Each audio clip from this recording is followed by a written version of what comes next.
నమస్తే welcome to gossips garage నేను సునీల్ నోరు మంచిదైతే ఊరు మంచిదవుతుందనేది ఓ నానుడి మన మాట తీరు బాగుంటేనే మర్యాదైన మాటకు విలువైన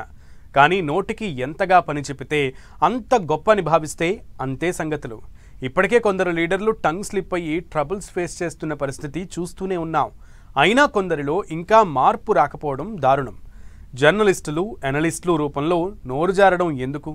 ఇబ్బందులు పాలవడం దేనికి మహిళలపై నోరు పారేసుకోవడం ఎంతవరకు కరెక్ట్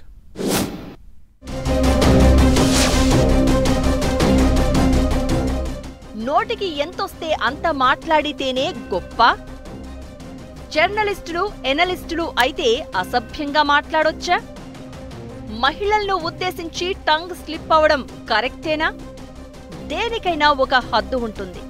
విమర్శ ప్రతి విమర్శ ఇవన్నీ కామన్ కానీ ఈ క్రమంలో గీత దాటితేనే ప్రాబ్లం టంగ్ స్లిప్ ఎవరైనా ఇబ్బందులు ఫేస్ చేయక తప్పదు వన్స్ లైన్ క్రాస్ అయితే స్థాయితో సంబంధం లేకుండా ఎవరైనా సమస్యల్లో చిక్కుకోవాల్సిందే ఇప్పుడు ఏపీ అమరావతి రైతుల విషయంలో కొందరు చేసిన కామెంట్స్ ను చూస్తే అదే అనిపిస్తుంది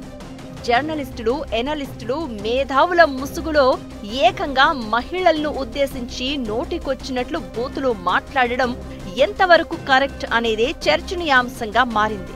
అమరావతి మహిళల మీద నోరు పారేసుకోవడం తీవ్ర దుమారం లేపుతోంది ఓ న్యూస్ ఛానల్లో టెలికాస్ట్ అయిన చర్చా కార్యక్రమంలో అమరావతి వేశ్యల రాజధాని అని ఓ జర్నలిస్టు మాట్లాడడం ఆ ప్రోగ్రాం హోస్ట్ గా ఉన్న ఇంకో సీనియర్ జర్నలిస్ట్ సదరు వ్యక్తి మాటలను ఖండించకపోవడం వివాదాస్పదమవుతోంది మీడియా అంటేనే పబ్లిక్ ని ఇన్ఫ్లుయెన్స్ చేసేది అలాంటి మీడియాలో మహిళలను అడ్డగోలుగా మాట్లాడడం ఎలా సమర్థనీయమో అర్థం కాని పరిస్థితి ఎవరైనా నోరు అదుపులో పెట్టుకుని మాట్లాడితేనే వాళ్లకు మంచిది సమాజానికి కూడా మంచిది టంగ్ స్లిప్ అయితే ట్రబుల్స్ తప్పవు పైగా ఎన్నో ఏళ్లుగా కష్టపడి ఓ ఫీల్డ్లో ఉండి అంతో ఇంతో పేరు తెచ్చుకుని ఓ స్థాయికి వచ్చాక ఎవరినో సంతృప్తి పరచడం కోసం మహిళలను కించపరిచేలా మాట్లాడడం అనేది ఎవరు చేసినా కరెక్ట్ కాదు ఎవరు సమర్థించరు కూడా రాజకీయ నాయకులైనా జర్నలిస్టులైనా ఇంకెవరైనా నోరు జారడం అంటేనే స్థాయిని దిగజార్చుకోవడం అని అర్థం అన్నింటికీ మించి మహిళల విషయంలో ఎంత జాగ్రత్తగా మాట్లాడితే అంత మంచిదనేది అందరికీ తెలిసిన విషయమే మాట అనడం చాలా సింపుల్ దాని పర్యవసానాలు ఫేస్ చేయడమే కష్టం ఇప్పుడేం లాభం అమరావతి మహిళల ఆగ్రహావేశాలతో సదరు జర్నలిస్ట్ అరెస్టుకు దారితీసింది అరెస్ట్ వరకే సరిపోతుందనుకుంటే పొరపాటే మీడియా రంగంలో పేరున్న వ్యక్తిగా ఉండి సభ్య సమాజానికి సమాధానం చెప్పుకోవాల్సిన పరిస్థితి వచ్చింది పోనీ సారీ చెప్పినా ఇప్పుడు ఇష్యూ సద్దుమణిగిపోవచ్చు కానీ సదరు వ్యక్తులకు లైఫ్ లాంగ్ ఆ మరకపోదు ఇలాంటి సమయంలో తాము మాట్లాడిన మాటలు కరెక్టే అని సదరు వ్యక్తులు సమర్థించుకోగలరా అంటే సమాధానం లేని ప్రశ్నే అని చెప్పొచ్చు టంగ్ స్లిప్ అవడం ఎందుకు తలనొప్పులు తెచ్చి పెట్టుకోవడం ఎందుకు అనేది ఇక్కడ ఇంపార్టెంట్ పాయింట్ నోటి దురుసుతో కటకటాల పాలైన వారు ఎవరో ఇంకా ఎవరెవరు లైన్లో ఉన్నారో అందరికీ తెలిసిందే పైగా మహిళలను కించపరుస్తూ కామెంట్ చేసిన వాళ్ల పరిస్థితి ఏంటో కొత్తగా చెప్పాల్సిన అవసరం లేదు మీడియా రంగంలో ఉండి రెగ్యులర్ గా డిస్కషన్లు ఎనాలిసిస్లు చేసే జర్నలిస్టులు ఎనలిస్టులు మహిళలను నోరు జారి మాట్లాడడం సహించరానిది అయితే అధికార అపోజిషన్ కార్యకర్తలు సోషల్ మీడియాలో తిట్టుకోవడం ట్రోల్ చేయడం వేరు